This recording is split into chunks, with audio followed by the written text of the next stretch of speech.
प्यारे बच्चों, already gravitation topic में लेक्चर नंबर 5 बेटा आज स्टडी हम लोग को करना है, जिसमें कि पिछले लेक्चर में हम लोगों ने variation in acceleration due to gravity हम लोगों ने स्टडी कर लिया था। 4 प्रकार से वेरिएशन हमने बताया था और सरफेस में ग्रेविटी वेरिएशन, जिसमें 2 कॉन्सेप्ट बहुत ही इंपॉर्टेंट है। हाइट के कारण ग्रेविटी वेरिएशन और डेप्थ के कारण ग्रेविटी में वेरिएशन, ये ज्यादा इंपॉर्टेंट है। इसको बेटा विशेष रूप से तैयार करना आप लोग। नेक्स्ट कॉन्सेप्ट हम लोग पढ़ेंगे gravitational field intensity due two point mass. Point mass के लिए बेटा ग्रेविटेशनल फील्ड इंटेंसिटी, किसी भी मास के चारों तरफ बेटा ग्रेविटेशनल फील्ड होगा, तो फील्ड में ही ग्रेविटेशनल फील्ड इंटेंसिटी होगा। जहां फील्ड होगा, जैसे ग्रेविटेशनल फील्ड है तो ग्रेविटेशनल फील्ड, मैग्नेटिक फील्ड है तो मैग्नेटिक फील्ड इंटेंसिटी होगा, इलेक्ट्रिक फील्ड है तो इलेक्ट्रिक फील्ड इंटेंसिटी होता है। ठीक है,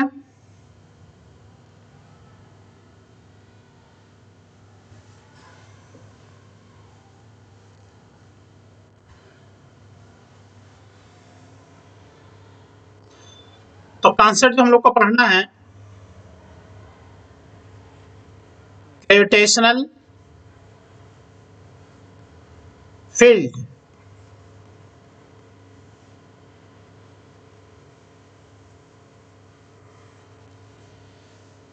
जैसे बेटा कोई अगर मास है, ये कोई मास है बेटा, इसके चारों तरफ ग्रेविटेशनल फील्ड होगा। कैसे पता चला ग्रेविटेशनल फील्ड? तो इससे अगर किसी डिस्टेंस पर यहां पर एक m नॉट मास रख दिया जाए, इसको बोला जाता है टेस्ट मास। इलेक्ट्रिसिटी में टेस्ट चार्ज कहते हैं और इसमें टेस्ट मास कहते हैं। एक ये टेस्टर होता है, टेस्ट मास यहां लाकर रख दिया जाए तो ये फोर्स एक्सपीरियंस करेगा, ये मास इसको अट्रैक्ट करेगा, तो हम लोग समझ जाएंगे यहाँ फील्ड है। कौन सा फील्ड है? ग्रेविटेशनल फील्ड है। और हम लोग अगर इस मास से अगर हम लोग आगे बढ़ते जाएं, एक ऐसा प्लेस आएगा जिसको हम लोग कहेंगे बेटा इनफाइनाइट, जहां पर ग्रेविटेशनल फील्ड इंटेंसिटी का वैल्यू जीरो हो जाएगा। तो जो ग्रेविटेशनल फील्ड होता है ये इस मास के चारों तरफ होता है, चारों तरफ इसके ग्रेविटेशनल फील्ड होगा। ये तो बस हमने एक तरफ दिखाया है, ऐसा इसके चारों तरफ होता है। तो यहीं पर होता है बेटा ग्रेविटेशनल फील्ड। यहां होगा gravitational field. Space around a mass where a test mass experience gravitational force of attraction, that space is known as gravitational field। और इनफाइनाइट पर इंटेंसिटी जीरो होता है, इनफाइनाइट पे इंटेंसिटी वैनिश कर जाता है, उसी को बेटा इन्फिनिटी कहते हैं। जिस तरह से अर्थ की ग्रेविटी जाके इनफाइनाइट पर समाप्त हो जाता है, उसी तरह से किसी भी मास का जो ग्रेविटेशनल फील्ड होता है वो इनफाइनाइट पे जाके वैनिश कर जाता है। अब इसी फील्ड में हम लोगों को उसकी इंटेंसिटी यानी स्ट्रेंथ देखना होता है, कितना स्ट्रेंथ होगा। ग्रेविटेशनल फील्ड की इंटेंसिटी जो ग्रेविटेशनल फील्ड का स्ट्रेंथ कहलाता है। इसलिए नेक्स्ट कॉन्सेप्ट हम लोग को पढ़ना है gravitational field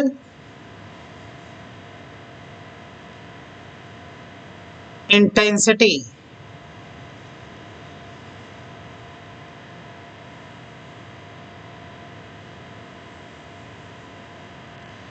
gravitational field intensity को बेटा ई से इंडिकेट करते हैं,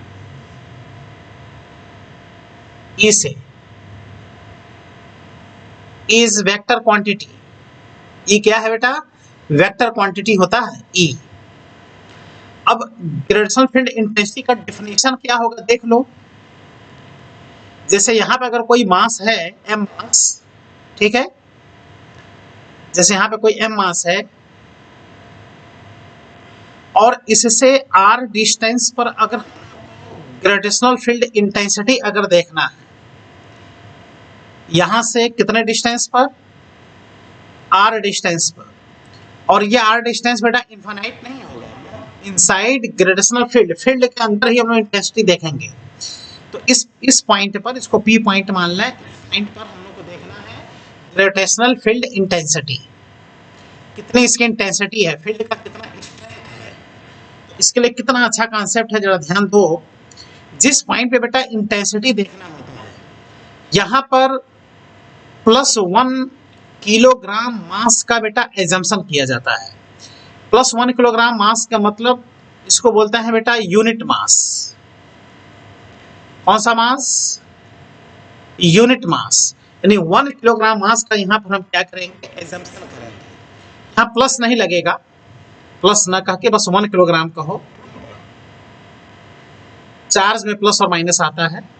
1 किलोग्राम मास का अगर हम यहाँ एजम्पशन करें, यूनिट मास का एजम्पशन करें, तो ऐसे में ये जो मास है एम मास, ये एम मास बेटा इस मास को अपने तरफ क्या करेगा बेटा, इस तरह से ये मास एम मास इस यूनिट मास को 1 किलोग्राम मास को इसको अपने तरफ अट्रैक्ट करेगा। और जो अट्रैक्शन का डायरेक्शन होगा बेटा, फोर्स का जो डायरेक्शन होगा वही इंटेंसिटी का डायरेक्शन होगा।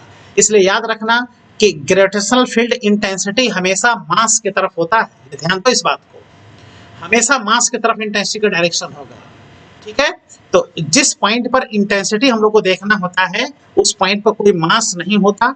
उस पॉइंट पर हम लोग 1 किलोग्राम यूनिट मास का एजम्पशन करते हैं। कभी यहाँ मास 1 किलोग्राम ला के रख दो, 1 किलोग्राम का कोई भी सब्सटेंस ला के रख दो यहाँ पर, तो उस पर जितना फोर्स लगेगा वही इस पॉइंट पे क्या कराएगा बेटा, कराएगा। और इसी से हम लोग को फॉर्मूला मिल जाएगा। ठीक है,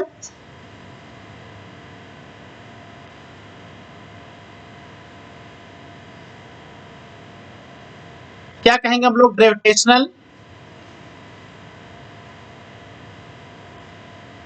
gravitational force of attraction experienced by unit mass। Unit mass का मतलब 1 kilogram mass inside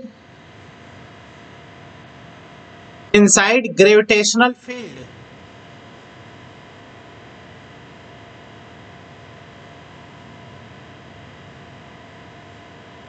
is known as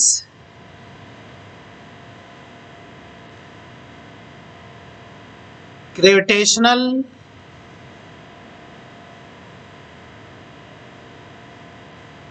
field intensity at that point। देख रहे बेटा, उस पॉइंट पर वो इंटेंसिटी हो जाएगा। यूनिट मास पे जो फोर्स लगेगा वो इंटेंसिटी होगा। और ये कौन सी क्वांटिटी है, vector quantity. It is vector quantity and its direction will be always towards mass। Intensity का डायरेक्शन हमेशा मास की तरफ होता है। इसलिए किसी भी बॉडी को अर्थ पर, किसी बॉडी को यहाँ से छोड़ दो तो वो बॉडी हमेशा किधर जाता है, अर्थ की तरफ, क्योंकि जो ग्रेविटी जी होता है वो भी इंटेंसिटी ही होता है। ग्रेविटेशनल फील्ड इंटेंसिटी और जी दोनों का फॉर्मूला एक ही होता है। ये वेक्टर क्वांटिटी है, इसका डायरेक्शन हमेशा किधर होगा बेटा, इसका डायरेक्शन हमेशा मास के तरफ होगा। अब अगर बेटा हम लोग को फॉर्मूला देखना है ग्रेविटेशनल फील्ड इंटेंसिटी का, फॉर्मूला किसी एम मास के कारण, जैसे ये एम मास है, इस मास के कारण इससे आर डिस्टेंस पर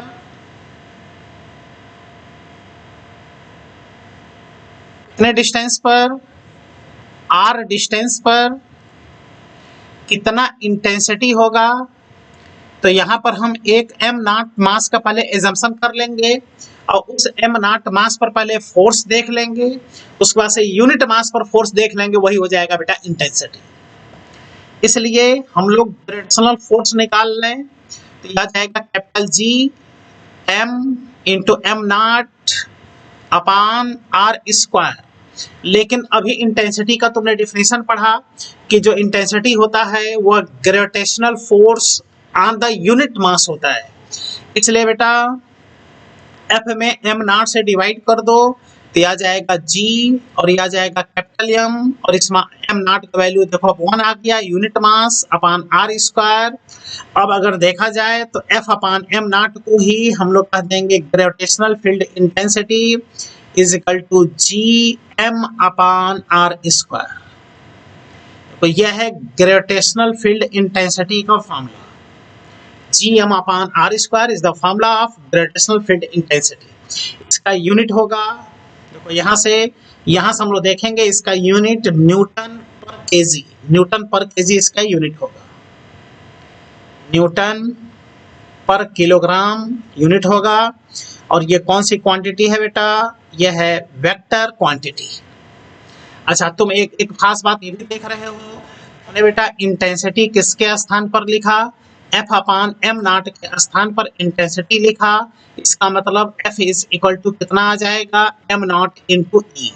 यानी कोई अगर एम नॉट मास या एम मास अगर ई फील्ड में रखा हो तो उस पर एम नॉट ई फोर्स लगेगा। जैसे इलेक्ट्रिसिटी में क्यू ई फोर्स लगता है, ग्रेविटी में एम जी फोर्स लगता है, उसे ई फील्ड में एम ई फोर्स लगेगा।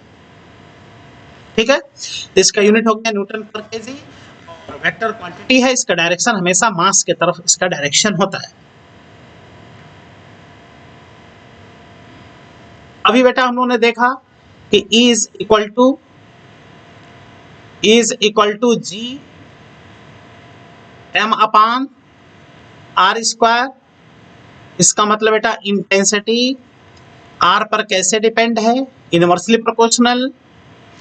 यानी अगर आर का वैल्यू बेटा 0 हो जाए तो पॉइंट मास के लिए इंटेंसिटी इनफिनिट हो जाएगा, और बेटा अगर आर का वैल्यू इनफिनिट हो जाए तब इंटेंसिटी 0 हो जाएगा। इसलिए पॉइंट मास के लिए ध्यान देना, क्योंकि आगे चलकर हम लोग स्फीयर पढ़ेंगे, hollow sphere, side sphere, ring, ये सब पढ़ेंगे। तो पॉइंट मास के लिए ग्रेविटेशनल फील्ड इंटेंसिटी और आर के बीच जो ग्राफ होगा वो होगा बेटा रेक्टेंगुलर हाइपरबोला ग्राफ। यह होगा रेक्टेंगुलर हाइपरबोला ग्राफ, इसको रेक्टेंगुलर हाइपरबोला ग्राफ कहते हैं।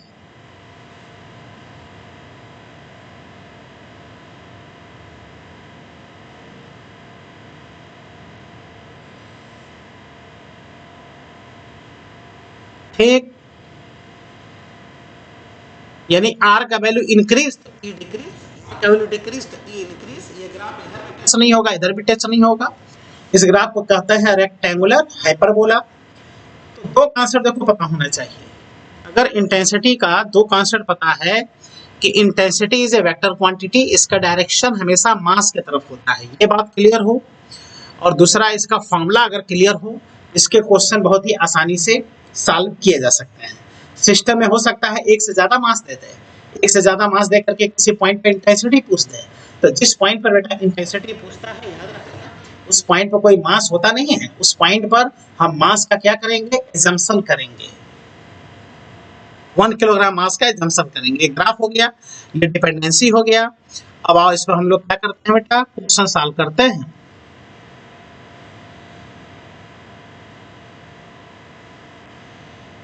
जैसे ये स्क्वायर है, स्क्वायर के 4 कॉर्नर्स हैं,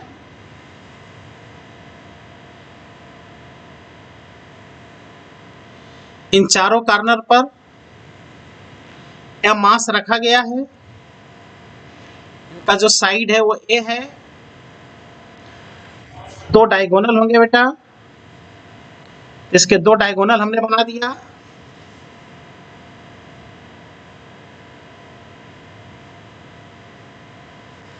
ये इसका सेंटर हो गया। तो कह रहा है find gravitational field intensity E at centre. Centre पे ग्रेविटेशनल फील्ड इंटेंसिटी बताना है। कितना आसान, एकदम सिंपल बेटा। सीधे देखा जाए तो डायरेक्शन से ये क्वेश्चन क्या हो जाएगा, सॉल्व हो जाएगा किससे? डायरेक्शन से। तो बताओ इस पॉइंट पर अगर इंटेंसिटी सेंटर पे फाइंड करना है तो वहां कोई मास नहीं है, वहां पे 1 किलोग्राम मास का हम लोग एजम्पशन करेंगे, यूनिट मास का एजम्पशन करेंगे। कोई भी मास, कोई भी सब्सटेंस ला के रख दो यहाँ पर 1 केजी, 1 केजी होना चाहिए, वो चाहे आलू हो, चाहे टमाटर हो, चाहे गोभी हो, चाहे कुछ भी हो, रख दो, वो जितना फोर्स एक्सपीरियंस करेगा वही इंटेंसिटी बनेगा। तो बताओ इस चारों की तरह इंटेंसिटी का डायरेक्शन देखें तो ये जो मास है इस कॉर्नर पर, नीचे वाले कॉर्नर पर, इसकी इंटेंसिटी इसके तरफ बनेगा, देखो ये बनेगा E। तो इस वाले मास की तरफ इंटेंसिटी उसके तरफ बनेगा तो वो भी E बनाएगा। इस वाले मास की तरफ इंटेंसिटी उसके तरफ बनेगा, क्योंकि इंटेंसिटी हमेशा किसी भी पॉइंट पर मास की तरफ होता है। और इसकी इंटेंसिटी बेटा इधर बनेगा, देख पा रहे हो? तो इस तरह से अगर देखा जाए इस सेंटर पे टोटल 4 इंटेंसिटीज डेवलप हो रहे हैं और सब आपस में कैंसिल हो रहे हैं, इसलिए बेटा सेंटर पे जो टोटल इंटेंसिटी होगा वो कितना हो जाएगा? 0 हो जाएगा। डायरेक्शन से ऐसे क्वेश्चन सॉल्व हो जाते हैं, सीधे सीधे बेटा डायरेक्शन से। ठीक है, और नेक्स्ट क्वेश्चन करते हैं। ये क्वेश्चन बहुत ही इंपॉर्टेंट है, यहाँ पे 0 होता हुआ नजर नहीं आएगा, बट आंसर यहाँ भी 0 ही होगा। अब कह रहा है कि ये एक इक्विलैटरल ट्रायंगल है, देख लो इक्विलैटरल ट्रायंगल, इसके 3 कॉर्नर्स हैं, 3 साइड्स हैं, तीनों साइड इक्वल होंगे, सभी कॉर्नर इसके 60 डिग्री का होंगे। यह बेटा A, B और C, यहाँ पे M मास है, यहाँ पर भी M मास है और यहाँ पर भी M मास है, और ये इसका सेंट्रॉइड है।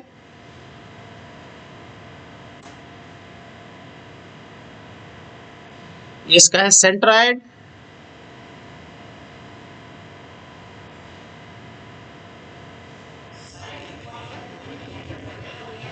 फाइंड ग्रेविटेशनल फील्ड इंटेंसिटी, तीनों मास के कारण gravitational field intensity at centre. Given equilateral triangle के सेंटर पर ग्रेविटेशनल फील्ड इंटेंसिटी बताना है। तो करना क्या है, एकदम सिंपल कहानी भाई। यहाँ पर टोटल 3 इंटेंसिटी बनेगी तीनों मास के कारण। इस बी वाले मास के कारण इंटेंसिटी बनेगी, ये इंटेंसिटी का डायरेक्शन हो गया। यहाँ पर इसके द्वारा इंटेंसिटी इधर बनेगा इस मास के कारण टुवर्ड्स, और इस वाले मास का इंटेंसिटी इधर बनेगा टुवर्ड्स। टोटल कितने इंटेंसिटीज डेवलप हो रहे हैं? 3 इंटेंसिटी टोटल डेवलप हो रहे हैं। अब हम लोग को अगर O पॉइंट पे इंटेंसिटी देखना है, इस O पॉइंट पर, इस पूरे डायग्राम को O पॉइंट को बाहर निकालना है अगर, इसलिए ये जो O पॉइंट है इसका सेंटर है, इस पे टोटल बेटा 3 इंटेंसिटीज वर्क कर रहे हैं। ये हो गया E, ये भी E और ये भी E।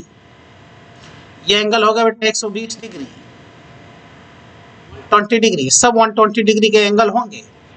और वेक्टर कहता है कि अगर 2 वेक्टर सेम मैग्नीट्यूड के 120 डिग्री पर अगर होते हैं तो उनका रिजल्टेंट उसी के बराबर होता है।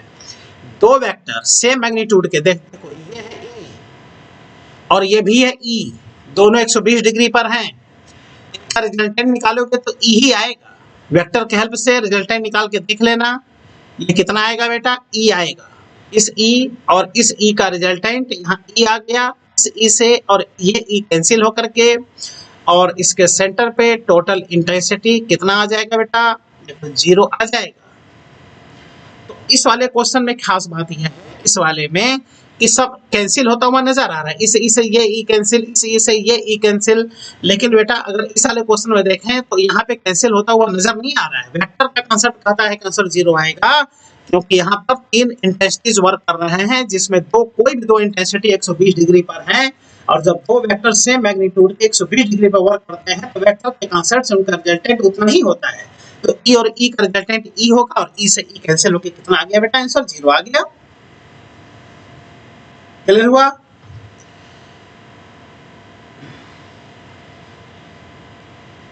और क्वेश्चन करते हैं। ये एक स्क्वायर है,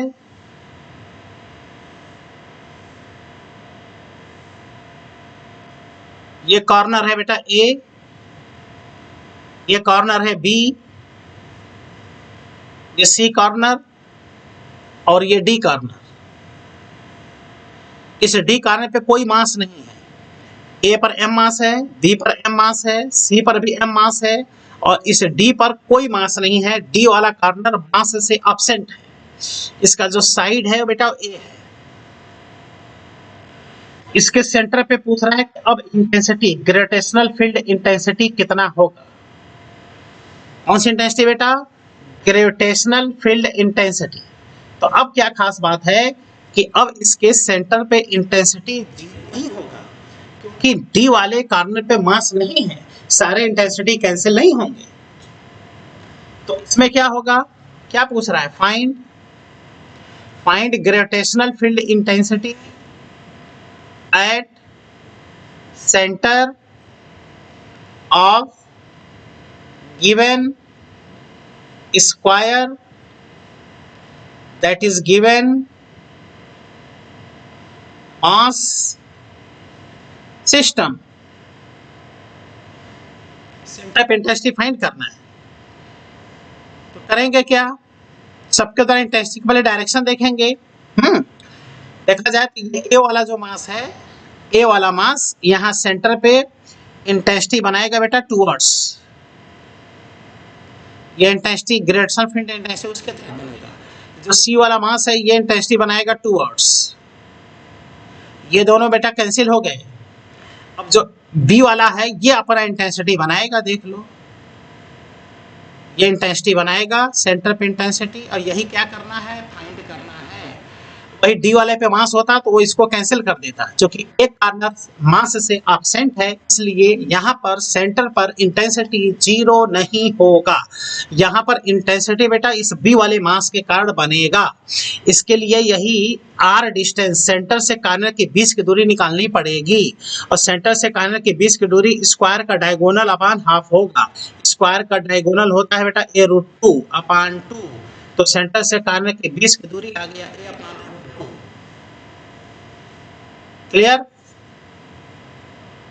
अब क्या करो, सेंटर पे इंटेंसिटी बस एक मास के कारण निकालो। किसके कारण? बी वाले के कारण। तो निकालो, आंसर आ जाएगा।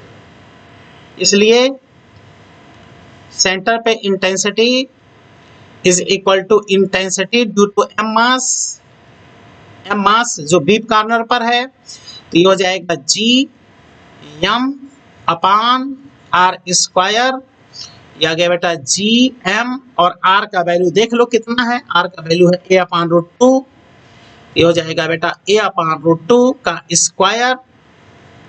ये हो जाएगा जी एम, और ये √2 का स्क्वायर 2 ऊपर आ जाएगा, अपान a स्क्वायर आ जाएगा।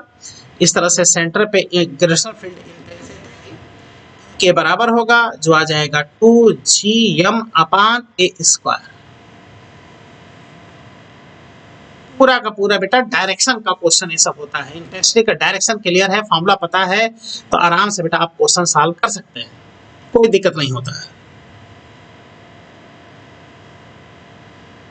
Next question,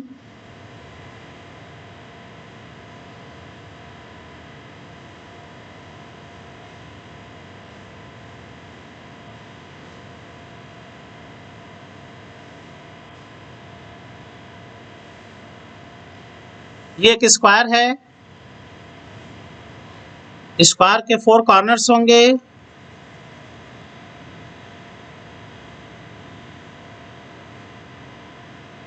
A B C and D, और ये इसका 2 डायगोनल है।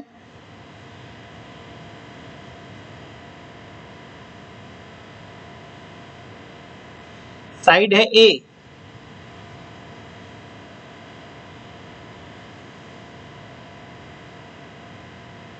देखा जाए तो यहाँ एक मास है, यहाँ एक मास है, और यहाँ एक मास है।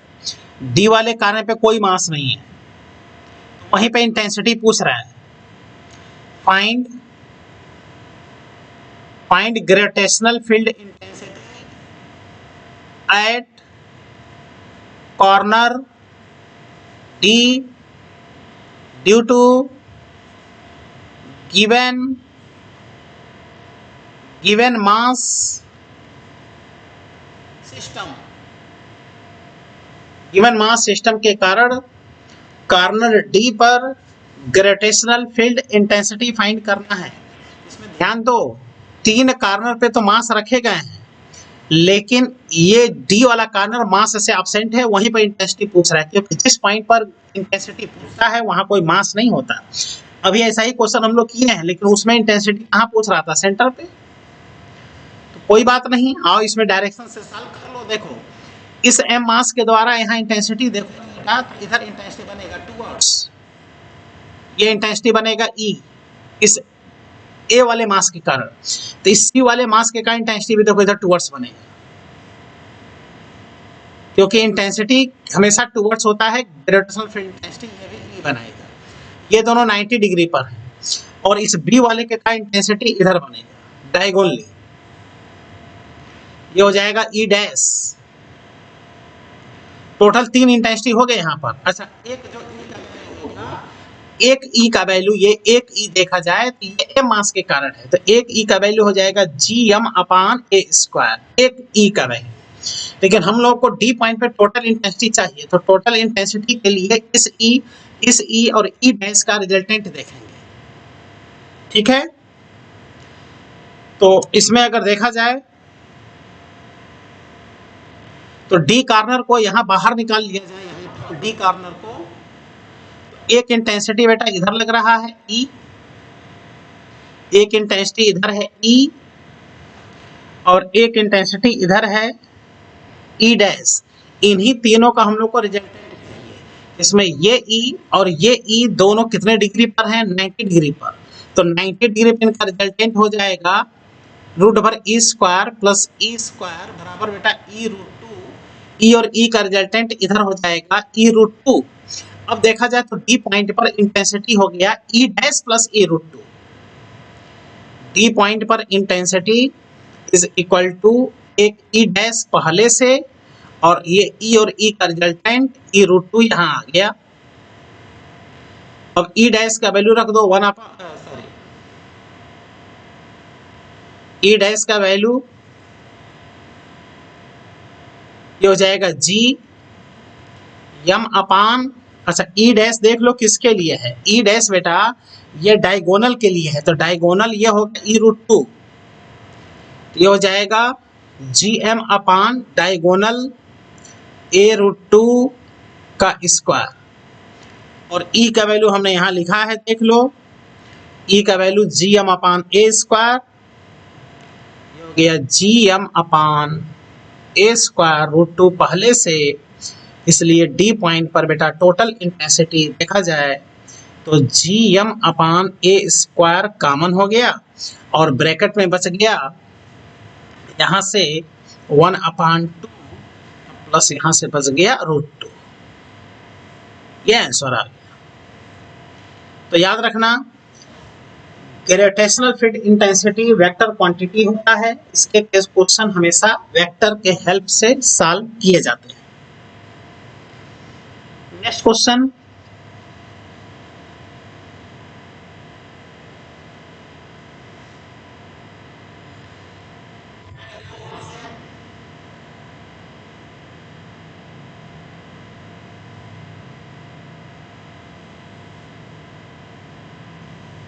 यहाँ ए है, यहाँ बी है, यहाँ पे मास 100 किलोग्राम है M1, और यहाँ मास है M2 10,000 किलोग्राम। ये दोनों मास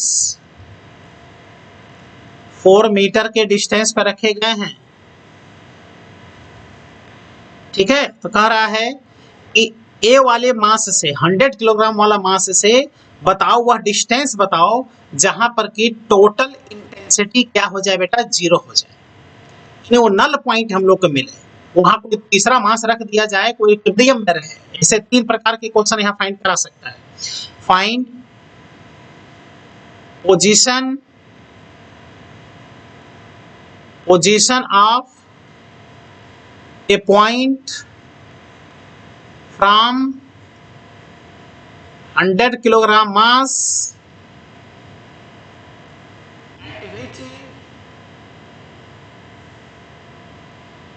नेट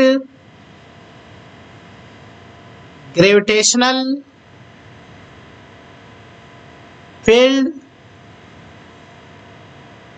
इंटेंसिटी becomes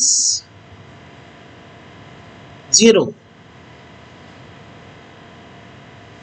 ठीक है, वो पॉइंट बताना है जहां पर नेट इंटेंसिटी 0 हो जाए। तो एकदम सिंपल है, आराम से सॉल्व करो इसे क्वेश्चन। वो पॉइंट कहीं बेटा यहां पर होगा, पी पॉइंट जो 100 वाले से पूछ रहा है, तो यहां से उस डिस्टेंस को हम x मान लेंगे। जब ये x होगा तो ये डिस्टेंस होगा बेटा 4 माइनस एक्स, क्योंकि टोटल डिस्टेंस 4 है। अब यहाँ P पॉइंट पर क्या होगा ना, A वाले मास के कारण, A वाले मास के कारण इंटेंसिटी बनेगा टूवर्ड्स, और इस B वाले मास के कारण इंटेंसिटी बनेगा इधर। P पॉइंट पर इंटेंसिटी हम लोग को 0 चाहिए, तो P पॉइंट पर बेटा इंटेंसिटी 0 तभी होगा जब E और EB बराबर होंगे। जब दोनों इक्वल हो जाएंगे तो कैंसिल होकर 0 हो जाएगा। तो बेटा चूंकि A पॉइंट पर P पॉइंट पर इंटेंसिटी हम लोग को 0 करना है, जैसा कि क्वेश्चन में कह रहा है, ऐसा तभी होगा जब ये EB के बराबर होगा, क्योंकि दोनों अपोजिट है और ये दोनों बराबर कर दे तो दोनों कैंसिल हो जाएंगे। और जब EA का वैल्यू रखेंगे 100 kg के कार्ड रखेंगे, डिस्टेंस x होगा। जब EB रखेंगे तो 10,000 kg के कार्ड रखेंगे और डिस्टेंस 4 माइनस एक्स होगा। इसलिए बेटा ये का वैल्यू रख दो g, और मास हो गया 100 upon x square is equal to g, उधर मास हो गया बेटा 10,000 अपान 4 माइनस एक्स का होल स्क्वायर।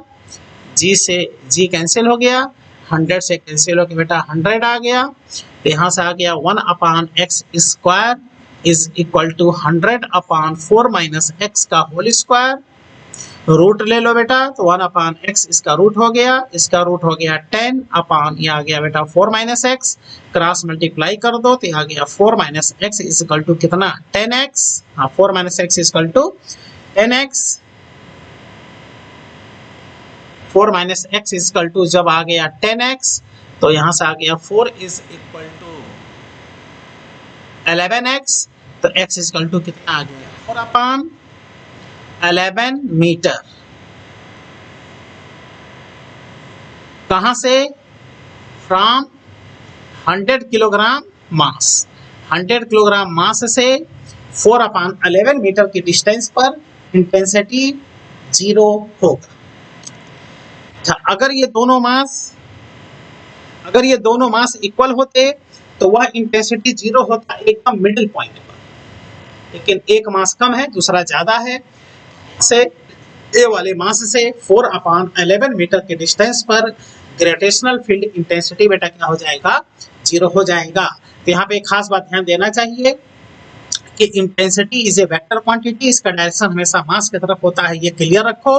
इसका फार्मूला gm अपान r स्क्वायर होता है, इसका यूनिट न्यूटन पर किलोग्राम होता है। इतना अगर क्लियर है, इसके क्वेश्चन बेटा आप लोग क्या कर सकते हो, सॉल्व कर सकते हो। ये जो क्वेश्चन आपके सामने है ये बहुत इंपॉर्टेंट क्वेश्चन है, जिसमें कि और भी क्वेश्चन इस पे इस तरह से पूछेगा कि बताओ कि P पॉइंट पर मतलब ए वाले मास से वह डिस्टेंस बताओ जहां पर हम तीसरा मास रख दें तो वह इक्विलिब्रियम में हो जाए, ऐसा भी क्वेश्चन पूछ सकता है। एकदम ऐसे ही वो भी सॉल्व होगा। कहेगा कि ए वाले मास से वह पॉइंट बताओ जहां इंटेंसिटी 0 हो जाए, जैसा कि क्वेश्चन में है, या कहेगा ए वाले से वह पॉइंट बताओ जहां नल पॉइंट हो, तो सब एक ही क्वेश्चन होता है और ऐसे क्वेश्चन इंपॉर्टेंट होते हैं। तो आज हमने ग्रेविटेशनल फील्ड इंटेंसिटी का बेटा कॉन्सेप्ट फिनिश कर दिया। अब आगे हम लोग potential energy between two mass पढ़ेंगे, दो मास के बीच क्या पोटेंशियल एनर्जी होगा। उसके बाद से हम लोग पढ़ेंगे बेटा किसी मास का कितना पोटेंशियल होगा, और इसके पहले हम लोग पढ़ेंगे दो मास के बीच पोटेंशियल एनर्जी। ठीक बेटा, thank you, all the best.